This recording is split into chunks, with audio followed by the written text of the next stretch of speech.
Mm. So what's up guys, for this video ay magkakain muna tayo ng balut, no? So this is my first time na kumain ng itong balut, no? So wala na pa intro pa. Subukin na natin yan. So itong balut to ay 16 days. So expect natin na meron talaga siyang sisiw. So let's see. Parang wala akong tiwala dito ah. Alam niyo kasi first time ko kasing kumain ng balut, no? Kumakain na ako ng balut kapag Penoy. Pero ngayon dahil may sobra dito sa bahay, kainin ko na lang tong isa, so itatry ko, no? So, yan, papakita ko sa inyo na kaya ko rin kumain ng merong sisiw. Sisimhutin muna natin daw kung mabango ba. Buwakin na natin guys, buwakin na natin. Ayan. Ayan, buwak na. Ayan, pagbungad ko pa lang guys, nakita ko na yung sisiw. Ayan, buwakin pa natin. Ayan, kung Ginoo, piso nga. Ayan. Tapos, syempre, para di sa ganong guys, para masarap sa ating panlasa, kailangan natin ng vinegar with mekos-mekos na ba yan. Lagyan natin yan. Tapos, suyupin natin.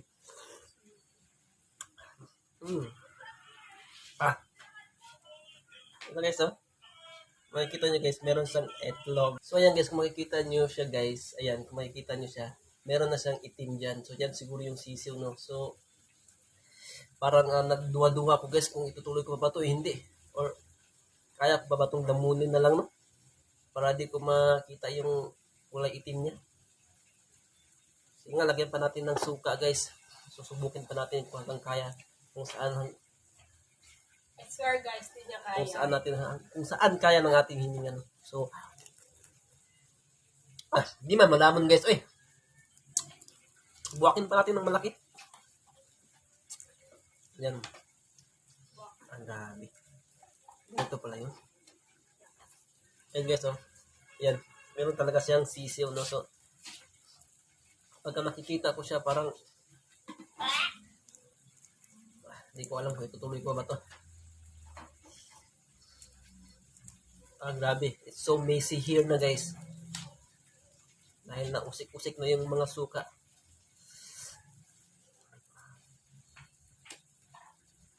Ayan. Ayan sa guys, meron talaga siyang sisiw.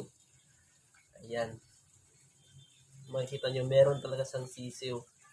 So, nag-aalangan ako kung kakainin ko pa ba siya or tatapon na lang kasi parang ano mo siya guys, messy.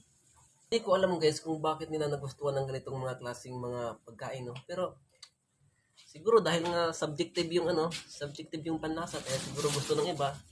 Sa akin, ayoko naman, pero nag-try pa lang ngayon. So, kailangan ko matry to guys para sa inyo, no? Kailangan natin subukin to, no? So, ito na siya guys.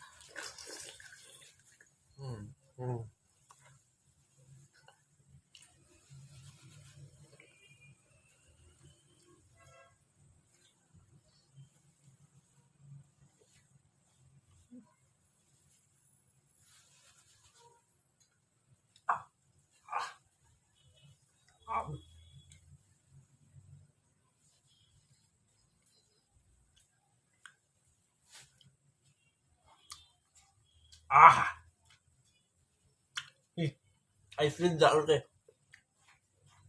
Nafe-feel ko talaga yung balahibo. Sa mga kumakain po yan, pasintabi ko.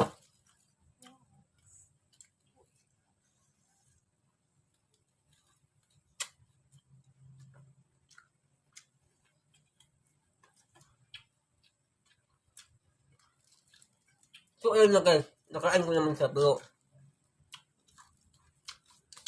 parang ayoko talagang subukin pa. Ayoko na umulit pa.